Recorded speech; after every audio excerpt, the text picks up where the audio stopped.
Hi, everybody. Take two. So yeah, technical difficulties, it happens. Welcome to the world of Instagram Live. So tonight, for any of you who were with me before, you already know what we're talking about. For any of you who are joining me now, tonight's guest is Jen Royle. She is the owner of an amazing restaurant called Table in Boston, but her career path is really interesting and strikes me in particular because it started probably in a place that you would never imagine. So she went from sports reporter to reality cooking show contestant to then being on another reality cooking show to then starting her own private catering company, and not even catering, it was kind of like a cool pop-up restaurant meets catering. And then guess what? Now she has an actual brick and mortar restaurant called Table, and it is in Boston's North End. So the whole idea is that you go in and you're treated like family. You know, you sit down at a table, you get all these delicious courses, and then you have something to talk about about the food. And I think that that's what's so important, why I'm probably drawn to people who create art and create food, is it all is a backdrop for us to talk. And that's what this is about too. Something interesting about me while we wait for Jen, because I do see that she's on the live feed now. Hi, Jen. I know you're going to join us in a heartbeat. It's just a little bit tricky with the signal. I want to tell you guys all a story while we wait. So I'm from India. You know that. My dad's from India. My mom's from Maine. They met in college, so that's why I'm kind of an amalgamation here. But in Calcutta, India, in West Bengal, there's something called Ada. And Ada is the art of conversation. And it's not just, oh, hey, let's talk. It's let's have a pointed talk about something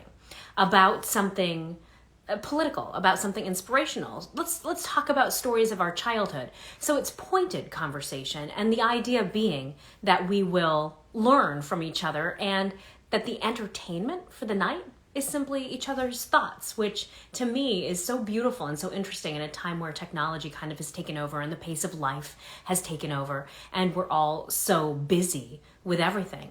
I do have some bad news though, guys. I don't think that Jen can log on. She, for some weird reason, is logged out. Basically, what you do is you just ask to join my live feed, and for some reason, her computer is not letting her because apparently computers hate her. So this is actually the first time we have not been able to get a guest on. For any of you who are watching, we are going to reschedule Jen, obviously. And right now we're trying to get her on and help her out. So in the meantime, can I chat with any of you? What do we want to talk about?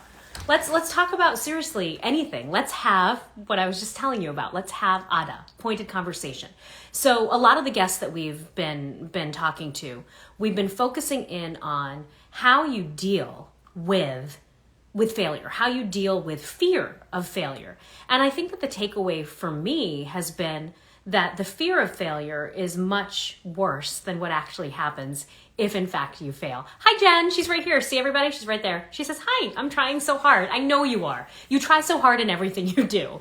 I'll tell you the story of how I met Jen actually when we were helping with a fundraising event. She was emceeing an event raising money for shelter dogs, and I was walking one of the dogs. It was a fashion show, and she was hosting the event. So that's how our paths first crossed, and then from there, I've always watched all the amazing things that she's been achieving and have just admired her so much, so I wanted to share her story. So the takeaway that Jen has right now from all this technical drama, in case you guys are wondering, this is your update. Live update. They just told me I have to be on my phone, not my computer. So here we go. She's on her computer. So we're going to wait for her to see if when she gets on the phone, we can have this conversation, because I know a lot of you are just here for her because she's got a big personality. She's got a way of telling it like it is. And she's got a really cool story too. So stick around for that. And then in the meantime, anything that you want to talk about, I'm serious, weigh in. This is the fun part. This is where you and I get to just chat about anything and everything. So I'm curious if any of you, a lot of the names that I'm seeing right here are people that I've seen watch before. So thank you, first of all, for watching. The other thing is, why is it why is it that you're watching? You know, that's what I'd like to ask you. Are you watching because the people are fun and interesting, or are you watching, I'm going to guess you're watching because there is something big that you haven't done yet. There's something big that you are wondering whether you can still achieve. There's something big that you're working on right now, and you're looking for that community that helps do this. And that's what I really want this whole forum to be, is a place where we can be really honest and bold. I think that there is a tendency for us to apologize for our drive and to reach. Jen just said, are you guys watching just to see her struggle with the technology? I don't think that's true. I think they're watching, Jen, to see me talk to myself for half an hour to see if I can do it. But anybody who knows me knows that I can talk to myself for half an hour. Did I just see one of my former co-anchors log on? Was that the illustrious Dan Housley? Hi, Dan. He knows that I can talk constantly. Any of my co-anchors know that. I can tell you guys some stories about that, you know, as we wait. I was actually a really shy kid, believe it or not. Shy and quiet. Not because I didn't have stuff to say, but because I was scared of saying the wrong thing. And I always would second guess whether I had something to contribute. And then over time, I started to kind of say some things, and, you know, people didn't look at me like I was completely crazy. And then I started to say some more things, and people did look at me like I was crazy, and I didn't care anymore. So it's been a long journey for me to go from shy to super talkative. But yeah, my poor co-anchors who have to deal with my incessant and my questions of what if. You know, I'm always wondering everything from what if in politics, what if in current events, what if in society. So I am getting, hold on, breaking news. I am told that I can let her in. She's saying, let me in. I'm not seeing, she requested it. You guys, this is epic. View. This was the longest I've been left hanging since I applied for college. Jen Royle. We are. This is like the worst 10 minutes of my life. Are you okay? Are you alive? First of all, nobody told me I had to be on my cell phone. I literally I'm really sorry. That's actually went into my office, and I'm sitting in front of all these computers, and I'm like, why isn't it working?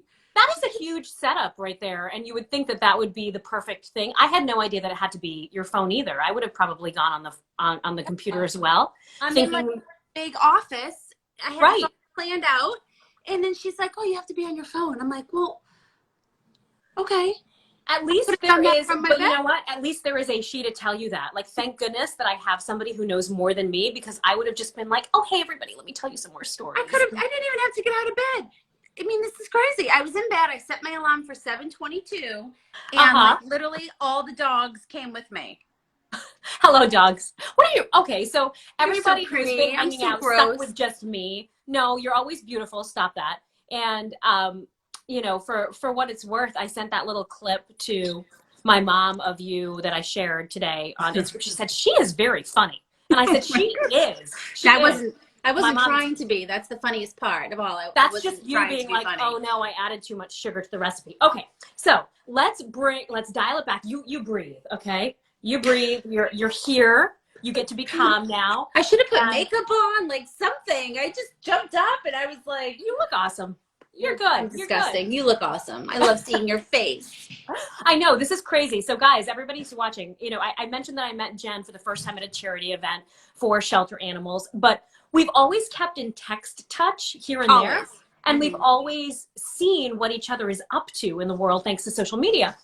But it's not like we talk. So when I had to just call her and be like, hey, how do I get you on this Instagram live? That was actually the first time in maybe 5 years I've heard your voice. So then I got all excited. I was like, oh, I just want to talk. No, wait, I gotta get you on so everybody else can hear your voice. And I think I said I would do anything you asked me to do ever. You know, I don't know what I did to deserve that, but I'll take it. I will take Had I known it was this complicated, I would have said no. You know what? Do I tell you now that it hasn't been for anybody else, or do I? No. Yes. You'll just be like, hello, storm cloud. But you know People what? realize that there's so much, just because I know how to cook, there's so much I can't do. Like following Life directions is is hard. clearly not one of them. Life is hard. My co-author told me today that I'd do better if I had an assistant literally following me around for everything I physically dropped. Oh, Because I do. I lose a phone. I lose my mind. I mean, I just say it's because you're creative. You're always thinking, right, about your food, your recipe, your story, whatever it is. And then you're like, wait a second, Sorboni, what was I doing? my brain is one step ahead of what's currently happening. Yeah, which is I'm always why one step our ahead. bodies are maybe one step behind. Yeah, I'm on to the next thing. I'm on to the next thing. I'm already on to what, like, I'm already making notes about what I have to do tomorrow, like while I'm trying to get on the computer. Like I'm one step ahead. So you're never in the moment. But let's bring anybody who's not familiar with you and your journey. I want to introduce them to you. And so let's back up.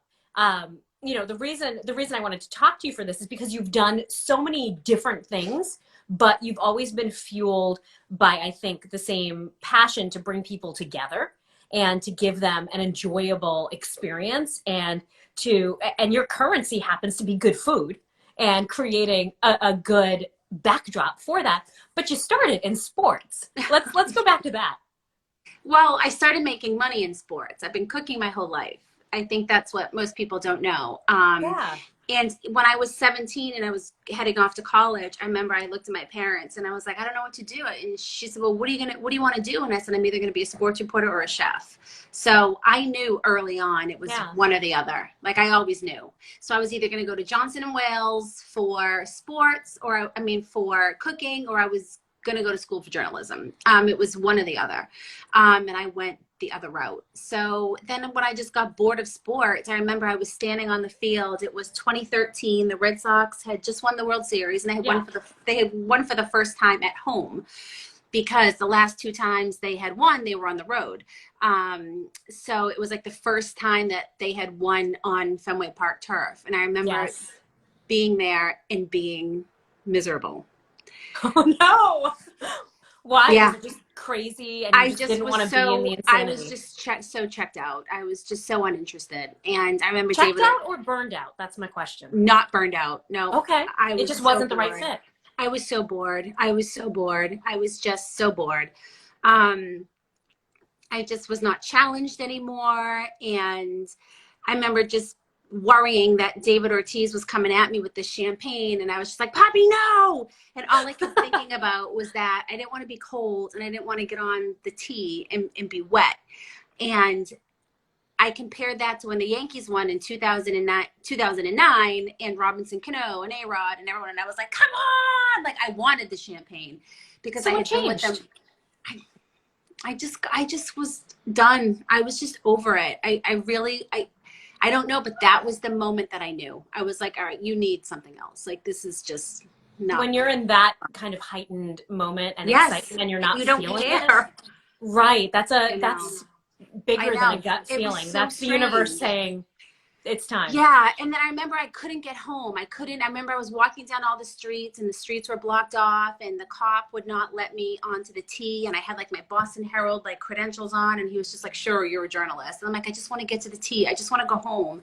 And he was just like, sorry, the block is closed. I'm like, it's just me. I just want to walk 100 feet. Please let me through. And I remember just crying, saying like, I never want to do this again. Like it was that bad. And how crazy is that? Like it shouldn't be that bad. And I actually thought to myself, give this job to somebody else. Give this job to somebody who is up and coming, who like can't wait to go into a locker room, who can't wait to go to a baseball field. And I had just had enough. Like I can't even believe I'm saying it out loud, but I was just done. You know, I think I'm so glad you are saying it out loud, because that's a conversation we haven't had yet, which is when you are done with whatever track you're on, there are other people who look at you like you're crazy or that you're ungrateful. Oh, it was the dream job. It was great. But what people, and even now when I meet kids in college, and they're like, oh, I just, I want to be a sports reporter. And in my head, I'm like, oh my God, please pick something else. I mean, the other day, my nephew's 9 years old. I said, Frankie, what do you want to be when you grow up? He goes, I'm going to be a baseball player. I said, do me a favor, pick something else, because that's a long shot. I said, I'm telling you right now, like, you're probably not going to be a professional baseball player. I'm just letting you know. And my mother was like, why are you telling him that? I said, because I just want him to be realistic, So when I see these girls and, oh, I want to be a sports reporter, I'm in college, I'm like, oh my God, there's going to be 17,000 of you, class of 2021, and there's going to be 4 jobs. But you got one of those jobs. I did. So let's back it up to that. How did you fight your way into that Well, you have to understand, Sorboni, I'm old, so things were different then. So when I was 27, yeah, I mean, there weren't that many women in sports. There weren't that many of us. So if you knew a lot about sports, it was like, whoa, give her a mic, give her a job, and if you had an opinion, and if you had a personality, it was like, you hit the jackpot. So, I mean, I did a lot of like clawing and scraping, and I went to like Major League Baseball parties, and I spilt drinks on people on purpose, and I was like, oh my God, I'm so sorry. Oh, you work for ESPN? You did not really do that. Did you really do that? I was 100%. Oh my gosh. Did anybody just freak out at you completely, or did that actually work as a conversation starter? I was young, and I was cute, and I was fun, and it was just like, I just had a way with, I mean, I don't know. That wasn't how I got jobs, but like it's how you started a conversation. Yeah, I started conversations. I met people, and I was always. So if anyone's listening right now, if Jen throws a drink on you, that means she actually is like looking to explore some career opportunities. Okay. Seriously, actually, I think there was another sports reporter who did that. I don't know, but that wasn't how I got my start. But anyway, I think I had spilled a drink on somebody, and then I think like there was a bunch of ESPN people in the room, and I started talking to them, and then one of my really good friends from home played for the New York Rangers, which obviously is a hockey team. And so I didn't really know a lot of people when I moved to New York City, and my friends were like, oh, Bri just signed with the Rangers, so you should, talk to Bri, like whatever. Well, next thing you know, I'm 26, 27, and I'm like partying with Mark Messier and like Brian Leach and like all of these New York Rangers, and I ended up in like the sports crowd. And then I started hanging out. Brian and I would go to dinner, we'd hang out, and then this is so ridiculous, I started gravitating and talking to the agents and to the accountants and like the business people who were around. And so I think one of them said, oh my God, you have to meet my friend. My friend is, the head of the Yankee network. He's got to meet you. You are hilarious. You are crazy. You know so much about baseball. How do you know so much about baseball? I was like, well, I'm from Boston. And if you don't know a lot about baseball and you're from Boston, then you got a problem. See, I didn't know about baseball when I started as a reporter in Boston, and everybody looked at me like I was essentially crazy.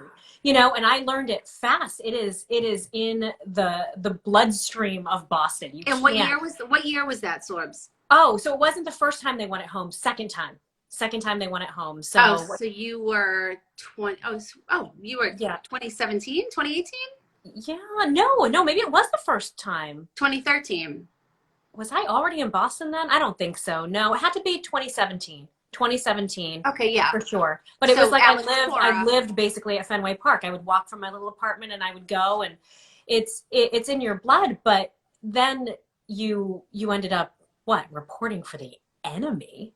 Well, you have to think about it. At that time, I was living in New York City. Yeah, so that was I was team at that point. So in love with New York. Like New York to this day brings me to tears. I was so in love with New York City. New York honestly, I identified more as a New Yorker because I grew up there. I moved when I was 24, and I left when I was 37. Oh, so that's home. So, yeah. I grew up in New York City. I grew up in Greenwich Village. I grew up, I didn't have any friends. I moved to New York by myself. So I built a life in New York. I was going to the Bronx. I was going to Queens. I was getting on the subways. I was going to all these baseball games. And I built a life in New York. I thought I'd never leave New York. And so I ended up meeting this person, and he was like, listen, my friend is the head of the Yankee network. You should talk to him.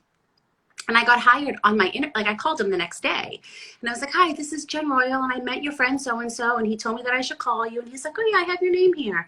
And he's like, what do you want? And I was like, I don't know. I don't know. I just know that I was meant to work in sports. I'm from Boston. You need to meet me. And he was like, great, come on in. So I remember I went in and I met him and he hired me right there. Wow. Yeah, he hired me right there. And I remember I asked him 5 years later, I was like, why did you hire me? He's like, because I knew you couldn't walk out of my office and I couldn't let you go somewhere else. So because I had the Boston background, I was in the height of the Red Sox Yankees rivalry. Right, I mean, right. They were killing each other. They were like fighting on the mound. Like it was awesome. And so for me to get thrown into the Yankees locker room at that time, I mean, I was with Alex Rodriguez. I was with Derek Jeter. I was with Mariano Rivera. I was with Andy Pettitte twice.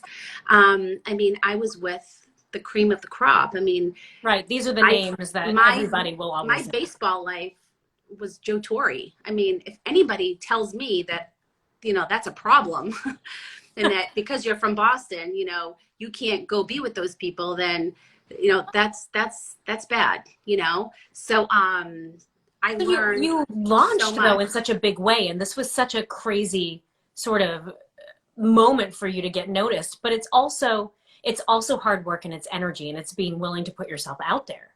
Well, you have to. I mean, I don't know how much I put myself out there then because we didn't even have Twitter.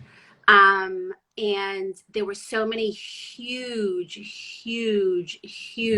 people above me. I mean, I was really nobody, you know, I was just, you know, part of the coverage, you know?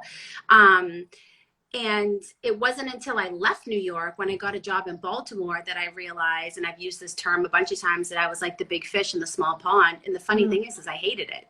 I had a nervous breakdown in Baltimore. You know, I mean, I lost my shit, like basically, because here's this Boston girl coming in with, you know, balls the size of, you know, kingpins. And I was not afraid to tell them that their baseball team was terrible. And they were terrible. They were the worst baseball team I had ever been around. And the coach, well, the manager was awful. He had no sense of urgency. And I kept saying, if this was New York and this happened, they would be, you know, the manager would be sending people down to the minors and throwing chairs across the clubhouse. And no one seems to care what's going on here. And this guy is injured and he's making all this money and he's got a terrible contract and this is happening. And people in Baltimore were like, who does she think she is talking like this? And I didn't say anything that wasn't true and they didn't want to hear it. And that's when I said, you know what, you need to know your audience. And they came after me like maniacs. And that was my first experience of being told that I should literally go kill myself. And I didn't handle it well. And I fought back and I was a maniac. And then there were other radio stations and other people who said, oh, she's too pretty and she's too this. She should not, how'd she get this far? You know, she must be doing this. She must be doing that. And it was awful. And then I couldn't wait to get out of Baltimore and I couldn't wait to come home. So it's a journey. And you know what, even right now, if somebody stole my parking space, I'd get out of the car and I'd rip them out. And and people will say like, I can't believe you would do that. And I said, well, if you know what I've been through and you know how defensive I was taught to be, then you would probably do the same thing. I don't let anybody walk all over me. Or even that's an important takeaway. I don't know if you have to be as guys, whoever's listening here to you don't have to rip people out of their cars. Listen, you don't have to be as ferocious as Jen, maybe in reality, but I'm going to go ahead and say you have to have that voice in your head though that defends yourself that strongly because you are your only advocate in that sense. Listen, no one else is going to stand up for you except yourself. In fact, today it was funny. I was pulling into my driveway. I share this driveway with like 5 other cars, and there was this truck in my driveway, and I'm sitting there, and I can't get in. Finally, I honked, and he didn't move, and I can't get in. Finally, I opened the door, and I said, "Excuse me." I said, "Can you?" He goes, "I'm going." And I said, "You don't even have to go. I just want to go around you and get in my driveway. Can I just get in my driveway?" And he goes, "Lady, why don't you chill?" And I said, "Funny, this actually is chill. If you want to see the non-chill, I'll be more than happy to show it to you. I don't recommend it, but I highly recommend that you just go and just let me get in my," he's like, "You need to chill." I said, I told you, this is chill. Like, if you want to see crazy, you will see it. So, okay, speaking of crazy, I think that there are certain careers where you have to be a little crazy to defend yourself, and you have to defend yourself in a heightened way because you're in the public eye. You are in the public eye, and you're in the public eye in a world where, in a sphere where people are super opinionated. I mean, sports, come on, everybody's going to fight you on that if you say the wrong thing. And now you're in the world of, can I say fine dining? Not just dining, but fine dining. I mean, I wouldn't say fine, but I look at the stuff on your page, and it's fine dining to me. It is gorgeous. A step I want to eat it all. A step above mediocre, maybe. I don't know. Stop it. But before I lose this train of thought, I think you also, it's funny because I'll defend myself on something so small, and then the next thing I know, I look online and I have 2 fake reviews. So in this day and age, with the computer and the internet and just like everything is being so public, sometimes I say I should have just said nothing. Like, look what happened. Look how that tailspinned into something bigger than it was. But then again, it's like, but that's you. Like, don't stop being you. Like, you know, so it's, people are mean. People are mean. People are mean. Aside from fighting back, how do you make sense of that? You just have to realize that not everyone, shut it up in your head. Not everyone is like you and me. You know, like not, and when I learn to accept that, then life will be easier.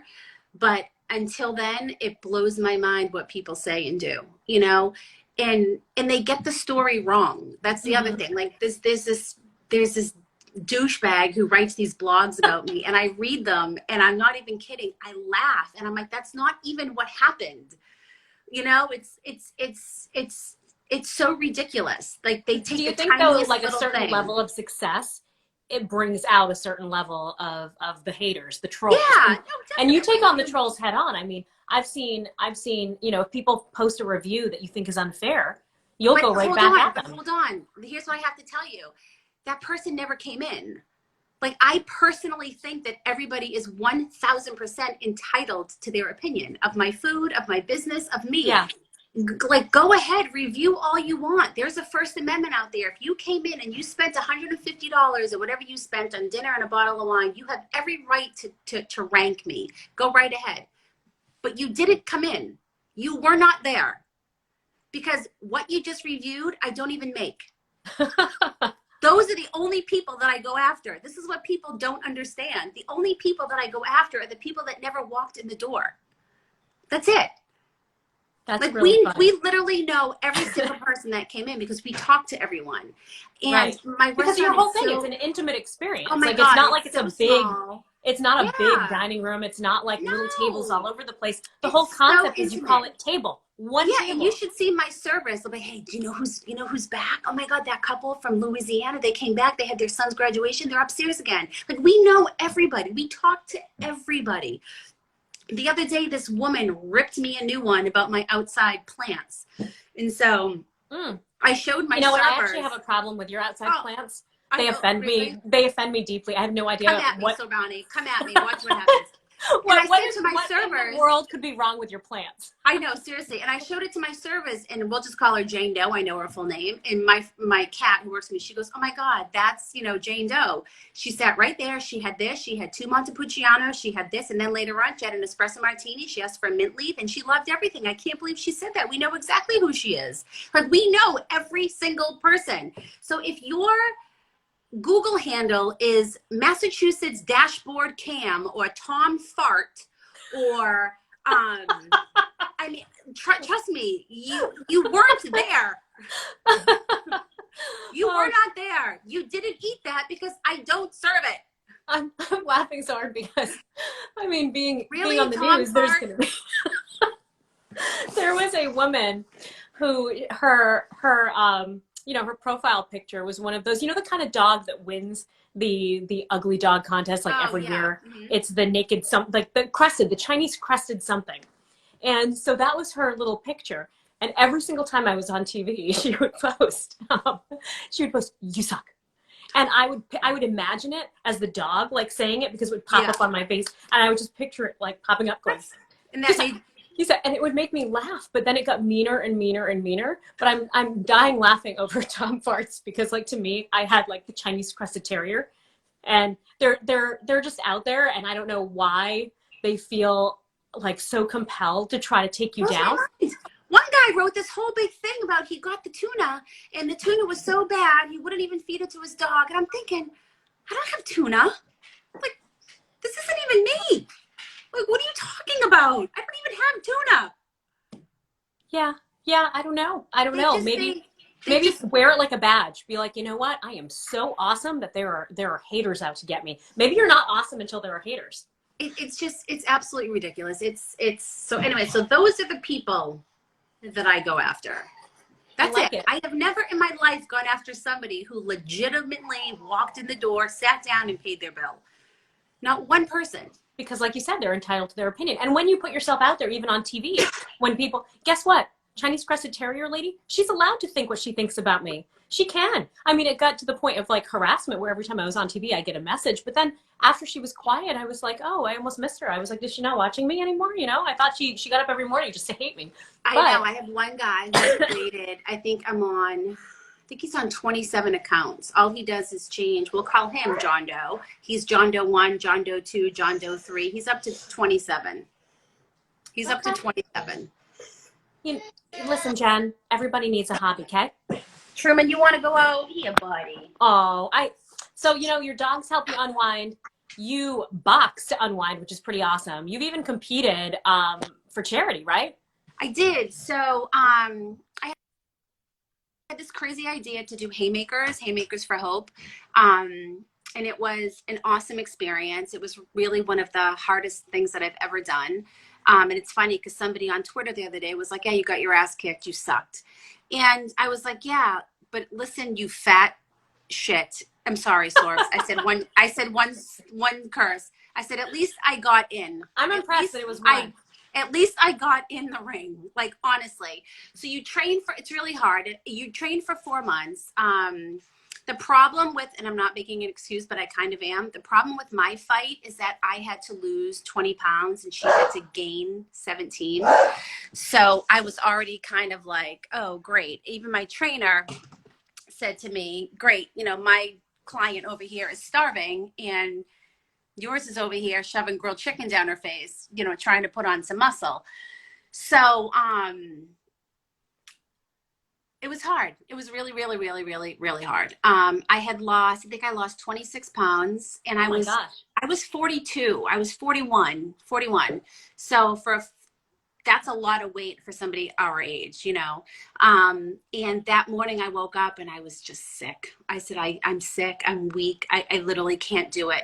And I couldn't, the lights were so bright. One of my contact lenses was falling out of my eye. And I looked at my trainer after round 1. He goes, what do you need? And I said, I need a cab. Meet me out front. And he was just like, just go out there and just fight her. And so I remember I put her in a headlock and I was like, take your gloves off, meet me in the parking lot. Like it was just a disaster. But wait, was this Tommy? Of course it was Tommy. It was Tommy. Just, you know, since we went on this like journey about making sense out of the criticism, I met Tommy, your boxing coach, and took boxing lessons from him because I had gotten a really mean tweet once that said, oh, it must be summer because Sorboni's fat arms are out. I wish she'd put them away so I could concentrate on the news. And at first I was like, blah. And then I started laughing because, you know, yes, that's ridiculous that somebody felt like they had the platform and the right to say such a thing. But then I also was like, oh, you know, yeah. And so I was telling that story and Tommy interjected. I was out and about at a bar in Boston and he interjected and he's like, I'm a boxing coach. I've trained the Bruins. So I can train you so you never have to worry about your arms again. And you can punch anybody out who talks to you like that. And so I just wanted to tell that story because it goes back around where if you embrace the people who criticize you and you laugh at it a little bit and you own it and you put it in its place. Yes, that's mean. Yes, that's small. Yes, that is ridiculous, but I'm going to own it and I'm not going to let it take me down and I'm going to turn it into something fun. Then guess what you wind up doing? You wind up in the ring. I wasn't that crazy to fight somebody. Well, But because I had my whole family there, and I remember my mother, I she think must have been worried. sister-in-law sent me a text message after I was fight 5, and after fight 2 she said, your mother is freaking out, she can't believe that you're actually one of the people coming out and doing this, Yeah. because the women are worse than the guys. We come out killing each other, dying a girl in the face for 20 years. So we come out guns a-blazing, and it's crazy. It's much worse than the guys. So I mean, it was really hard. But the fun thing about it was I emceed it the next year. It was really fun. And I'm glad I'm part of the Haymakers family. I raised, Yeah. You thousand. found your place in it. You went in it like hard, and then you were like, you know what? I'll just welcome you all here. My father always said if it was hard, everybody would do it. So that was, and I had just come back from LA. I had just done the big TV show, and I said, you know what, I need something else. Like, I'm always like thinking, You need something else. Yeah, you are a glutton for punishment, my friend, but like, in all the best ways. Let's talk about the shows, though. My gosh, I mean, it was crazy when you sent me some clips that I shared with people on Instagram. It was crazy to think how many people. I mean, to see Anthony Bourdain there was weird. It threw me. It took me back, and you think, here's somebody who was seemingly at the top of his game to the rest of the world. You don't know what's going on behind the scenes for anybody. You don't know about the struggle. right. You don't know about what dragons that they're fighting, what demons they're facing. Yeah. I wasn't on his team, but one of my best friends was on his team. And so, I definitely had more fun on my team. But you never would have thought anything. But why would you? I mean, he's not my friend. Like, we weren't like all, kumbaya backstage talking to each other. No one knew that anything was wrong with him. But it hurt me because I know how much it affected Ludo. And Ludo was my coach. He was my mentor on the show. I was on his team. And that show was very real. I've done some shows after that weren't as real, where you can just say, oh, something's fishy here. This might be scripted, this might be this, but that show was very, very, very real. And the reason why I say that was because I was a disaster. I mean, I was literally the worst person to ever cook on television. But you say that, you have to say that with pride, because you were super entertaining. But yeah, I tell people, I'm going to tell you right now, I was the star of the show because I was awful. That's like but the things that I was awful about were things that everybody has to learn in time. You have to learn about the clock. You have to learn about, just like your timing and when too much is too much. And I just said, listen, I'm going to try to do, I'm going to stick to what I know. And if I stick to what I know, I should do okay. I'm not going to try to do too much. Yeah. Story. But so when you go on the show, the ABC lawyers are everywhere. I mean, they are in your ear, they're in your face, they're everywhere. And so right before every challenge, they would give us an ingredient sheet, and they would say, listen, we're not going to tell you what the theme is, but here are the ingredients, and this is what you have to choose from. So you reach into a bag, you pick your number out of a bag, and then you pick your ingredients. But let's just say lobster was on the ingredient list, and there were only 4. If I picked number 11, I could get up there and she's going to say, there's no more lobster. Tristan took them all, So you want to pick like a low number. So it's not the point of the story. So anyway, so this was like literally the turning point for me. It's so awesome. So I remember there were maybe 10 of us left, and I was sitting around, and she's like, this is the New Year's episode. It's big New Year's, even though it's like the middle of summer, we're going to decorate the stage. It's going to look like New Year's Eve. It's going to look like Christmas, whatever. And so here's your ingredient list. And I'm like, oh my God, New Year's Eve. And everyone's going, oh, this is going to be decadent. I'm going to do lobster, and I'm going to do crab legs, and I'm going to get caviar, and I'm going to do this, and I'm going to smoke octopus. And I'm looking at the list, and I see like some really strange ingredients. I like chicken thighs. I see like stuff. I see sausage. And there were some other things I don't remember. And I turned to my buddy, and I was like, you're not going to believe this. I know what this is. I'm like, it's hangover food. It's New Year's Day. Interesting. It's comfort food. Yeah. Hangover food. And so I won that week. And everybody else did like super decadent stuff. And I pull up with like spicy chicken pot pie, like wrapped in like phyllo dough. And that's that clip with Bourdain. Bourdain was like, very smart, very, very, very smart. Because I studied the ingredients and I said, I know what this is. This is hangover food. And so that was like the turning point for me. I won that week. And so sometimes you just have to like look below the surface a little bit and try to like, the obvious answer is not always the right one. Yeah, that's true. And then, from there, you knew that was for all of the flame that had gone out in your sports reporting journey. All of a sudden, you were like, okay, I've landed in the right place. Yeah, I was like, I got this. Now I can figure it out. I got this. And then it was funny that the one before, the contest before, I actually, this sounds awful, I can't even say it out loud. I actually had the best food, but I didn't make enough spoons. They kept saying, make 4 spoons, make 4 spoons. And this woman was screaming in my face, well, you have to make 6. You have to make 4 for the judges. The 6 is for the photo. And the other one is in case you drop one. And so I made 4. So they took away the one I dropped. And then the one that was for the photo came out of the 4. So I went up to the judges with 3. So I actually was doing a little bit better than the show really gave me credit for.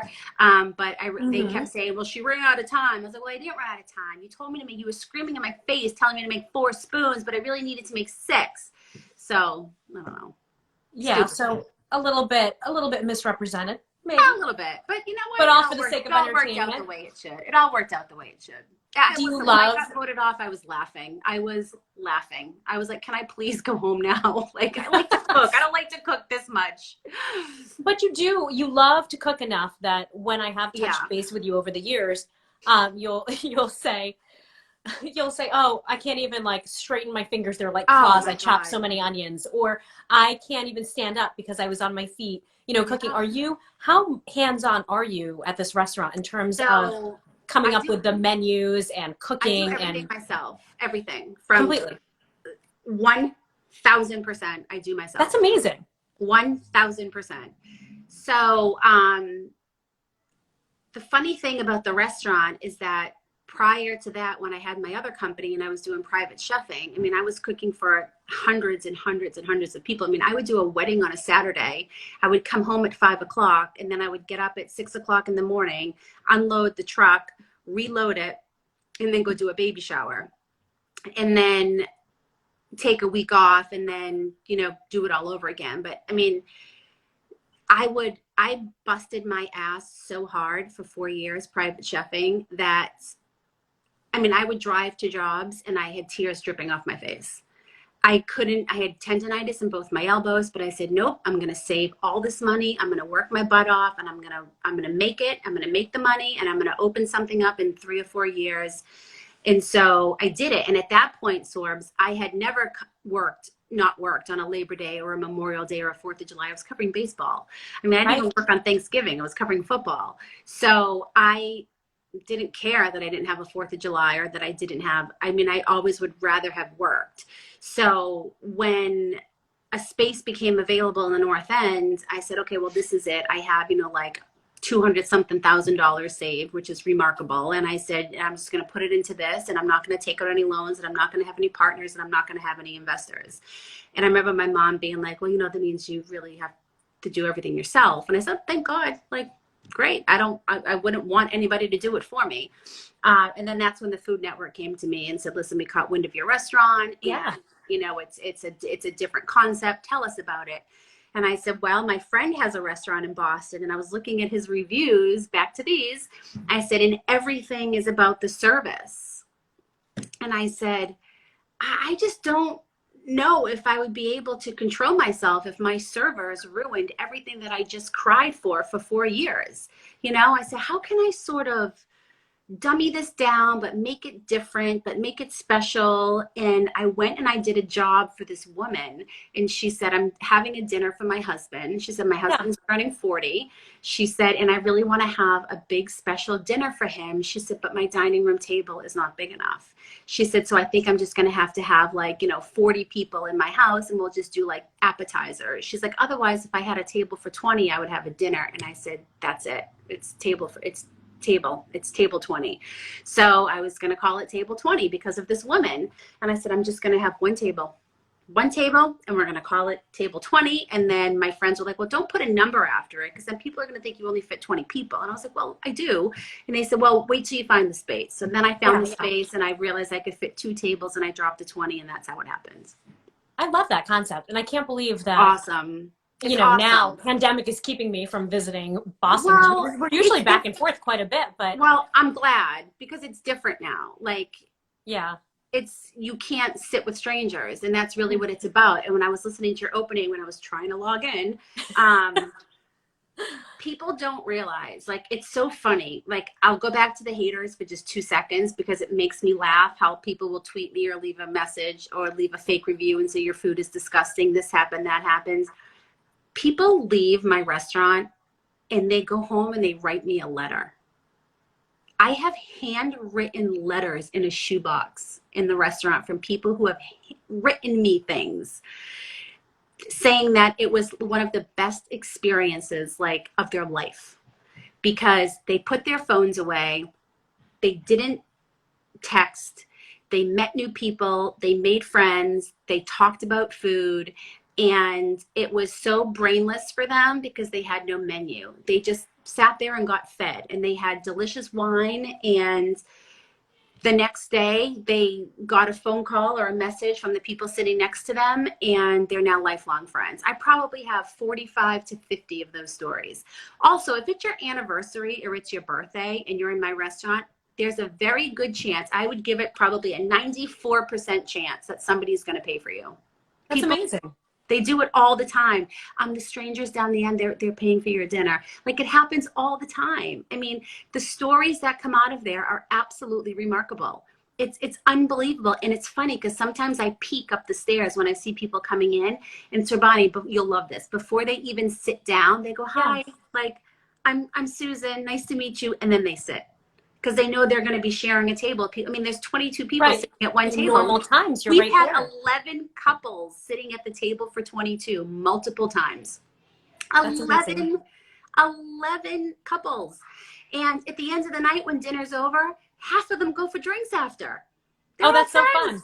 They're all friends. But that's the magic of food. And that's the magic of having a conversation, with strangers. And it's the food that you have in common and the space that you have in common. Clearly something drew them to table, to your spot. We finally figured it out. We said the other day, we have the nicest people that come here. And we say it a lot. And we all said to each other, I have to curse again, but it's not a bad one. We said, well, if you're an asshole and you don't like people, you're not going to come here. Like, you're not even going to make a reservation if you're a jerk. Like, if you you're not going to want to be, if you're not a people person, you're not going to want to be, an elbow away from a stranger. You're not even going to go.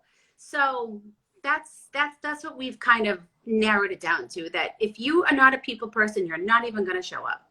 You're not even going to make a reservation. I love that. And that's how you have weeded out the people you don't want to hang out with. Put them all on the table. Anybody. I was in bed at 6 o'clock, Sorboni. I told you I set my alarm for 7:22. Thank you. I'm going to let you go back to bed, my friend. Oh, it's over? It doesn't have to be. Don't you want to hear about my new store? Yes. Oh. Obviously I do. They kick us off in an hour. Like, they give us 1 hour window, but because we had some minor technical difficulties, we have some more time. So No, we can go. I just want to I always have time. Tell me. We're expanding into the space next to us, which is super exciting. And it's funny because my mother was like, why do you want to do this? And I said, because if I don't have something else, I'm going to go back to New York.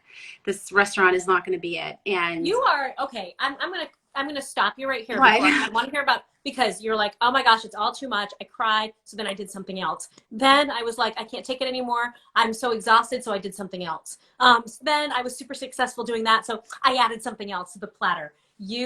I think that's your recipe for success, is to just keep throwing things onto the flames. Keep doing it. Keep doing it. Keep adding. I always say the more you do, the more you do. Because you can get so complacent. The more you throw at yourself, the more you have to juggle. Sorboni, I could never go on vacation for a week. I'd go crazy after day 2. I need something to do. I got to build something. I got to make something. I got to do something. I can't relax. I'm so stressed out. And I said to my mother, I said, listen, I can get out of my lease after 5 years. So I have 2 left. I Mm-hmm. signed a 10-year, and you can always get out usually after 5. And I said, if I don't have something else in the city, like a second location, I'll probably go back to New York. And then the space next door became available, and I said, okay, well, I'm going to grab that. I'll open up an What are you Italian going to sell in market. this store? Little market? It's going to be like a big Italian market, and it's Oh, attached. perfect. It's attached to the store, to the restaurant, which is awesome. So, and that opens in like 3 weeks. So That's super exciting. yeah, so it's crazy, but yeah. Yeah, and then once that's open, one day later, you're going to be like, all right, and now I need to start up, I do don't know. up, This is be up. probably it, because I've noticed that if you have multiple locations that are in different places, then you have to find somebody else that you can trust to run it for you, because you can't be at 2 places at the same time, and Yeah. I won't be able to do that. Yeah, the whole idea was to create an environment that Yeah. you had creative control over, That's and exactly it. yeah. There's just, I'd walk in and go, oh, no, that's wrong. And how long have you been doing this for? And what do I have to come here every day? And then I'd have to tell the North End, listen, I'm not going to be here for a week. I have to go to the South End. They're not running things properly. I won't be able to do that. So I'm just going to. You know yourself. That's, I think, the secret to your success. If you're throwing all those things on the fire, you have to know what you can catch and what's going to set you over the edge. I always ask everyone, do you have a favorite fairy tale? Do I have a favorite fairy tale? And if I'm nothing gonna pops have up, to say maybe Pinocchio, why? because lying is never good. It is just very bad. There is nothing I hate more than somebody who lies. And I think as a business owner and as like somebody that has this much on my plate, I have like such radar. And the second someone lies to me, it changes everything. It changes everything. My ex-boyfriend lied to me, and now I can't even go on a date. Like that's it. That's it. Yeah, so I can see Pinocchio. Oh, yeah. You only want the people who have the real boys. The real boys, yeah. And I'm such an honest person, and it's like, and I get so much crap for being so honest, and it's like, well, would you rather me lie to you? Like, how would you like that? Right. No, I'd be very scared of you if you lied to me. Oh, I'm scary. I honesty doesn't scare me, but you not being honest, I'd run the other way. Yeah. Could you, if I said, to find your fairy tale, what do you have to do? Could you boil it down into something? I mean, we've talked about it at length, so there's a lot to take away from, fighting for it, having a plan, fighting through the hard times. But to find your fairy tale, what does it start with? Is it knowing what you want, or just knowing when to change? Not being afraid to fail. I think that the only way that you really know what you want is by knowing what you don't want. I know that was it for me. Like I would try different things, say, nope, that's not it. No. Oh, I kind of like this. But it was like all those things that I didn't like. And it was all those failures that taught me, to kind of, I guess, I don't want to say be who I am, but yeah, I mean, I think that I learned the most from all of my mistakes. I mean, there are a lot of times when I stop and go, oh, remember the last time you did this? Remember what happened the last time you did this? So like, I always try to I make a lot of mistakes, but I very rarely make the same mistake twice. I'm very cognizant of myself because I know that I'm such a maniac and that I literally have had to sometimes stop and go, give it a minute and then react. Because if you don't give yourself that minute, you're going to kill somebody or yourself. And that is how you slay your dragons by Jen Royle. Oh my gosh, I love it. You always have the best perspective because you are honest and you're not scared to be brutally honest and to be funny about it and to laugh with. Yeah, you have to make fun of yourself. You have to make fun of yourself. I mean, somebody recently asked me, why do you make fun of yourself so much? And I was like, because it's so fun. It's funny. So like I'm never going to hurt my own feelings. Yeah, no, that's true. I mean, listen, I can't even take a compliment. People will be like, oh, I love that shirt. I'm like, this gross. You look so pretty. Oh, I'm gross. Like, I'm so self-deprecating And it blows my mind when people are like, oh, she's so full of herself. I'm like, oh my God, I am literally the exact opposite. Like, no joke. I am probably the exact opposite of being full of myself. I am the most self-deprecating human on the face of the earth. Like, really, if you can't make fun of yourself, well, everybody else will if you don't do it. Right. And you have to just laugh, because laughing is the best weapon back. I know. Well, this was fun. I know I told you I only wanted to talk for a half hour, and now I wish I didn't believe you. time. I love you. Thank you for sticking out the technology and trying again and again. It was easy. I just had to be on my phone, not the computer. Well, we could have told everybody anything. We could have been like, oh, there was a thunderstorm and the signals and the whatever. But no, it was just the wrong piece of technology. I apologize for this. I just jumped up out of bed and I didn't. Go back to bed. Walk those beautiful dogs. Have fun. And I can't wait to make some new friends at table and try some amazing food. So fun. Jackie Bruno is coming in this weekend. Do you know Jackie? I do. Yeah, all these familiar names from my Boston news days. So a lot of the news people have come in. They've been amazing. They've been really awesome. Yeah. It's it's a fun way to decompress. Yeah. So on a final note, somebody said to me, would you open up a restaurant in New York? And I said, Boston's been good to me. So we'll see. We'll see until you get that itch and that bug. Maybe it'll be like a 2-story store, and like maybe you just need to grow the restaurant where you can be in one location. Just one. By the time I make it back to Boston, you're gonna have a whole city block that's stable. I do have a city block. I have the whole block. It's a small block, but okay. Well, the next thing, we're just gonna call that block. I love it. Jenny from the block. Jenny from the block. Jenny from the block. Thank you. I love you too. Thank you so much for hanging out with us tonight. All right, I'll talk to you soon. Good night. Bye. Hey everybody, thanks for bearing with me while we you had to listen to all my stories instead of Jen's. I hope you enjoyed hearing her anecdotes, her perspective, her adventures, and got a little bit of motivation when it comes to taking on the people who criticize you with humor, with grace, or not with grace, and just with humor, and figuring out that you can slay your dragons and you can find your fairy tale. I'll see you again Thursday night. Good night, everybody.